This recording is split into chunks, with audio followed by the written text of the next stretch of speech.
Yes, my name is Jeff Neal, and I'm a detective employed by the city of Aberdeen, South Dakota. How long have you been a detective in Aberdeen? I've been a detective for just a little over 3 years. When you went to John Roach's residence to search, were there certain items you were looking for? Yes, I was told we were looking for clothing and cell phones. What did you end up finding there? During the search, I ended up finding a garbage bag that had clothing in it. Where did you find that at? It would have been just inside the entry of Mr. Roach's apartment. There was, I would describe it as a mud room that had a couch and some cabinets in it, and it would have been just right in there. So you said right in front, or right just into the entry, that's where you would enter the house from the door? Yes, When you opened the door, approximately how far from that entry door was the bag? I would say approximately 5 feet. Once you find the bag, what do you do? I felt the bag, it felt like there was clothing in there, and I alerted other detectives as to what I'd found. Then what'd you do next? I then opened the bag. And then what? I could see there was a coat and on top, and then I could see there was some items underneath of the coat.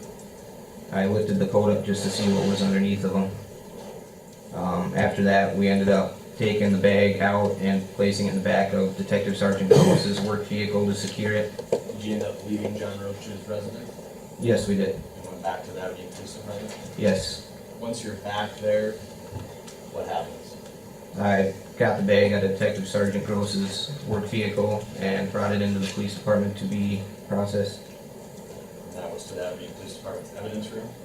Yes, well, there's like an evidence processing, it's kind of a lab area just outside of the actual evidence room. And that's where you did the processing? Yes. I'm showing you what's been marked as Exhibit 66. Could you please identify that? That would be the bag of clothing that I located in John Roach's apartment.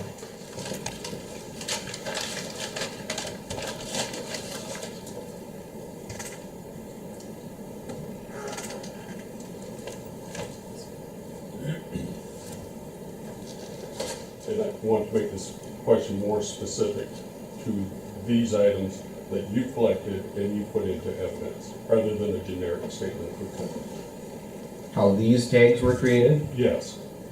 Whoever tagged them, I believe it was Detective Miller, entered him into the system. He would have printed out the tags. Is there any way to tell from the tags? I don't believe so. There'd be a record in the system as to who entered them. So when you said you put them into evidence, what part did you play in putting them into evidence? After we processed them Okay. And where did you process them? at the Aberdeen Police Department, How did they get to the Aberdeen Police Department? Detective Sergeant Gross and I transported them there. Okay. And by processing it, what do you mean? We took each item out of the bag, one by one. We had gloves on, butcher paper laid out. We pulled each item out, took photos of each item, and then placed each item in a paper bag. And then once we had gone through all of the items, we took them down to an evidence storage room in our basement and set them out on separate racks so they could dry on butcher paper. Okay? And how long did they stay in that room? That I don't know. Who has access to the room? I would assume our evidence custodian. I don't know who else in the department has access to it.